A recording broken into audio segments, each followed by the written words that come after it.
Hi, my name is Jamie Massengale. You may know me as Massive J, your favorite WUSM radio host. I live in Hattiesburg, Mississippi, and I'm a student at USM. I love talking to people,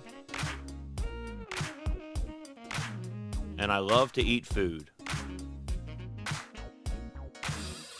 For this series, I'm going to be interviewing some of the interesting people that make Hattiesburg, well, Hattiesburg.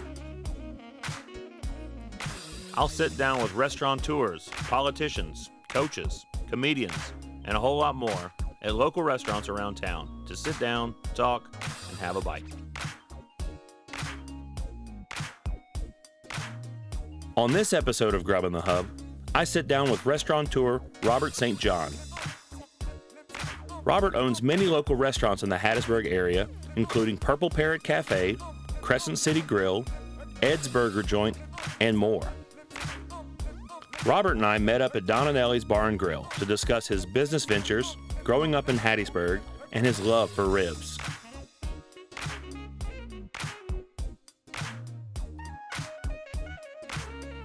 This is Grub N the Hub.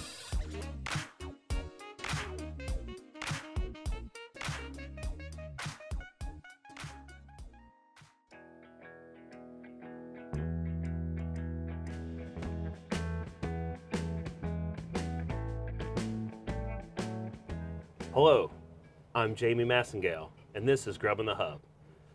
My guest this episode is Robert St. John. How's it going? Hey, how are you? I'm good. It's good to be here. Thanks for coming. Yeah, well, look, you don't have to do much to get me to come to this place. This is one of my go-tos all the time. Oh, yeah? Yeah. This is definitely one of my, like a celebration type of place, Right. a birthday steak or something like that. Yeah. You know, I don't get here too often, but I do love it when I come. So it's kind of our go-to place. I've celebrated a lot of my birthdays here, and we're here a couple of times a month, and I love a joint. Just it doesn't have to look great for me. It's all about the food. Oh, yeah, definitely this roadhouse feel. I Yeah. like that, as you know. All right. But, yeah, you've been in the Hattiesburg area for, what, all your life? 57 years, yeah. My goodness. Yeah. So I was born and raised right. If you know where the Purple Parrot, Crest City, Tabella, all that right there in Midtown. I mean, I grew up about 4 blocks behind there. That's my childhood neighborhood, and I currently live about 6 blocks behind there. So we've kind of planted our flag there in Midtown, and that's where I've been pretty much all my life.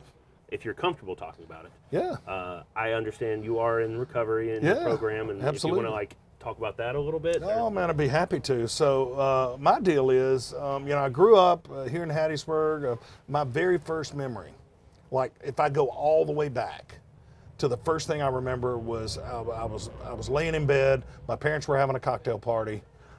They made me go to bed early or whatever, and I just remember hearing the ice tinkling in the glasses, and it's that 60s kind of cocktail thing. And it just sounded like fun to me. So I just knew drinking was going to be a part of my life. That's the way it was. And I started drinking pretty early, in my early teens, 13, 14, and got into a lot harder stuff pretty quick. And by the time, there's some people believe you're either born alcoholic or you become an alcoholic. And I don't know, I've never really cared too much about that, but I can pinpoint a time in my life where I crossed some type of line.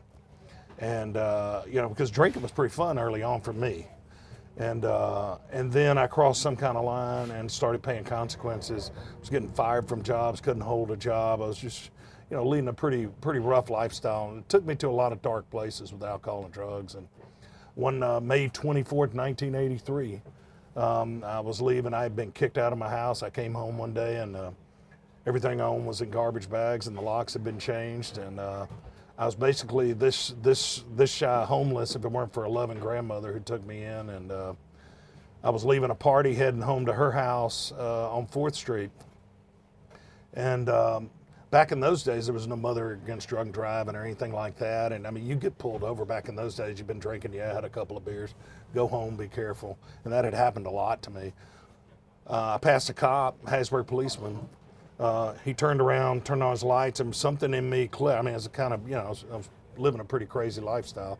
Something clicked, and I just started running from the cop. And I learned pretty quick, you might be able to run from a cop, you can't run from the radio. So I was going 90 miles an hour down 4th Street, Hattiesburg, Mississippi, with 3 cop cars behind me.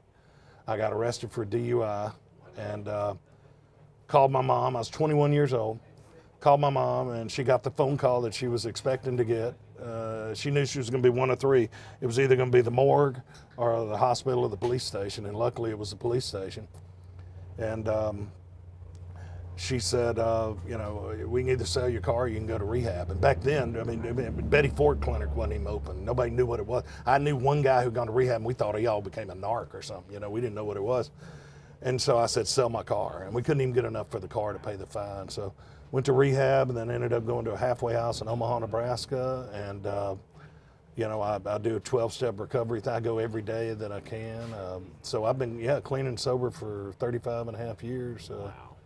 Yeah, so I own 2 bars and 4,000 bottles of wine. I have 1,000 label wine lists that I've never even tried, but you know, we got over a couple of hundred bourbon tries and whiskeys there at Mahogany Bar and Branch. But I had people that take care of that. You know, it just doesn't work for me. I have nothing against it. I'm all for drinking. It's going to put my kids through college, but you know, some people can, some people can't. So.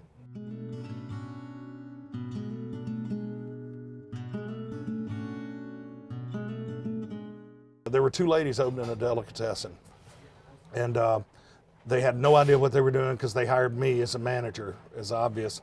And it was one of those things, instantly I fell in love with it. And it was like, not this is what I want to do, it's like this is what I'm supposed to do. And so I fell in love with the restaurant business. I managed the delicatessen during the day, waited tables at night, went back to school at Southern Miss, got a degree in hospitality management, started working towards that, waiting tables. So in 1987, I sold a little piece of land my grandfather had left me for $25,000. That was my stake in opening the Purple Parrot. And I hired all my buddies who were waiters, and we hired a chef from Florida to come up who was a legend down there. He was a legend for 2 reasons. 1, he was a great chef. Everybody knew his food, in the panhandle. 2, he was like a party animal. I mean, this guy would start drinking and 3 days later be in Panama City or something. So I hired him. I mean, I had nothing. I was living in a 1-room garage apartment behind my grandmother's house on 4th Avenue. And I told this guy, whatever you do, you can't drink. I'd stopped drinking in 1983. And whatever you do, you just can't drink. And he said, oh, that's fine. So opening night, we went for a soft opening, which basically you just open the doors and hopefully business trickles in. And we were slammed. It was 1987 Hattiesburg. There were maybe 2 other restaurants. We were at the edge of town on 40th Avenue there. And about 8 o'clock, I went to the back, and this guy drank a case of beer out of the walk-in and a bottle of Dr. Tishner's from across the street at the chef. So I fired our chef opening night.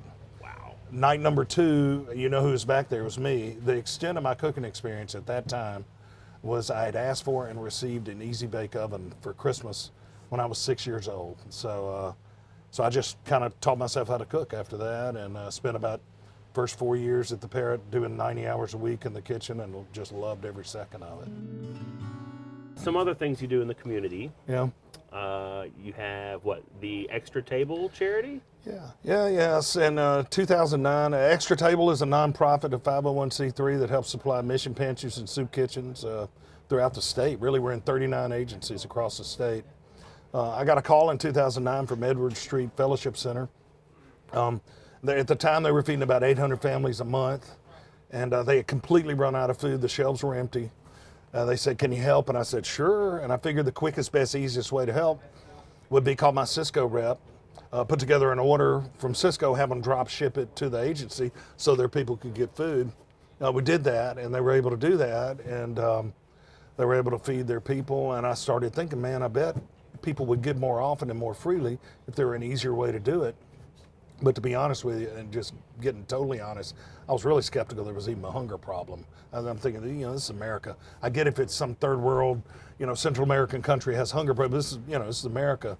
And so I just kind of set out on a mission, driving all around Mississippi, going to soup kitchens, mission pantries, Stew Pot in Jackson, Gateway Rescue Mission in Jackson. And I learned, I'm talking about within a few hours, my eyes were open. There's a huge, 670,000 Mississippians suffer from food insecurity. Over 250,000 are kids who eat a school breakfast and a school lunch and don't eat again until the next day. 125,000 are seniors who right now are trying to figure out, can I pay the light bill or can I go to the grocery store? So it's a real thing. My goodness. And I went to Cisco and said, I've got an idea. What if every business and home had an extra table where they could feed those in need? You know, I want you to sell me food at rock bottom wholesale. And I need you to deliver it for me. And they said, we're in. And so Extra Table was started. Oh my goodness. You're going to love these. Thank you, Andy. I can use some Diet Coke. Is that sweet or unsweet? Sweet. Thank you. All right. So in true joint fashion, that's your plate. That's my plate. That's your plate, and that's your napkin. That's my napkin. Yeah. I'm going to tell you, these ribs, I've eaten ribs all over the country, and these are my favorite ribs, period. Here, go ahead. All right. Cut you into some, get some. Ribs are different, you know, all over the country. In Carolina, you have vinegar-based, and Alabama has white sauce. Dry ribs, which is what I like, which is what this is. You know, that's Memphis is really known for dry ribs. Texas is all beef. You know, we're pork barbecue. Memphis is pork. You know, Georgia, but a lot of brisket out in Texas, the beef brisket. Yeah, you got a lot going on. Yeah, Talk about that. We're blessed. You've got what do you have? Like four things. We have under 6 one? restaurants and 2 bars. Yeah, 6 restaurants, 2 bars, but under what the? Oh, at the Purple Pear. At the Purple Pear. Yeah, we so have, Purple Pear, Crescent City, Mahogany Bar Branch. We did Ed's Burger Joint. I think we just celebrated our 3rd birthday. Oh wow! So that'd been 16. We opened that, and then we just opened Midtowner and Midtown Donut, which has been a fun. I've been 10 years. I've wanted to do a breakfast place. I mean, breakfast is like my favorite meal. Love breakfast, and really excited about that. Wanted to open the most Hattiesburg restaurant ever in Hattiesburg, and so we got I wanted to feel like it'd been there since about 1948, and you know, we got like 500 images of old Hattiesburg on the walls, and it's just real breakfast, real lunch. Have you considered keeping it open a little later in the day? Maybe? We're working on maybe a couple of nights a week, maybe weekends, doing dinner. So, awesome. Yeah, it's coming. I think I did. Oh my goodness. Jeez Louise. Look at this.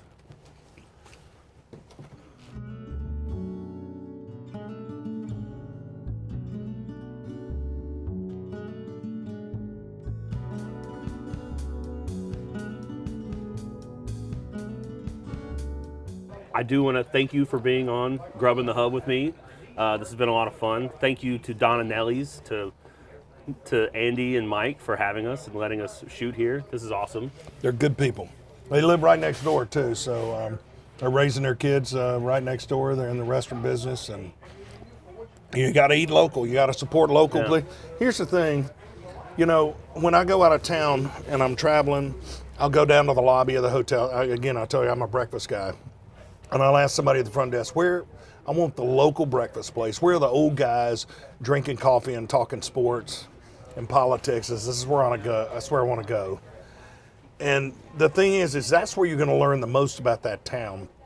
You go to chain restaurants, and you go to this chain restaurant, it's going to be the same exact chain restaurant off the interstate in Peoria, Illinois, or in Portland, Oregon, or wherever. It's the same place. It doesn't tell you anything about a town or its people. And local places, whether they're mine or someone else's, are what make up the character of a town, whether it's Coney Island Cafe or Southbound Bagel or Don and Ellie's or Mexican Kitchen, any of these places, Letha's, all of those local independent places are, and the problem is, and that's why Midtowner, it didn't hit me until we opened Midtowner, that nobody's opening that kind of restaurant anymore. I mean, that was the standard for years. It was the community cafe, and I wanted a community that had the entire community, young, old, black, white, rich, poor, guys with their names stitched to their work shirt, and girls with Greek letters on their sweatshirt. Everybody, and And that's what that was like. That was the intent when we opened that place. We want this to be for the entire community. We don't want anybody that wants to eat breakfast or lunch. We want them to be able to eat here. We're about 3 weeks open, and I was working the pass in the window. And I took a break and I turned around. And I looked out into the dining room, and dude, it was there. Young, old, black, white, rich, poor, sorority girls, nurses, doctors, professors, and it was seriously. I've been in this business since 1981. As an owner since '87. Maybe my most proud moment of anything, because it was because I love Hattiesburg, man. I'm a Hattiesburg guy.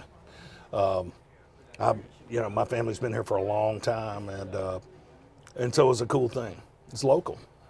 That's awesome. I would almost say you're the Hattiesburg guy. No. I'm not. I'm a guy who loves Hattiesburg, man. I don't love Mississippi. You know how Texans kind of feel about Texas? That's how I feel about Mississippi. I'm just proud of it. I think you represent us all so well, though. I don't know. I don't know about that. And I appreciate you, and I appreciate you coming on my little web series with the Student Printz and all my friends. So thank you. Look, anytime you want to come talk and eat, I'm your guy. Appreciate it. Thanks, you. Jamie.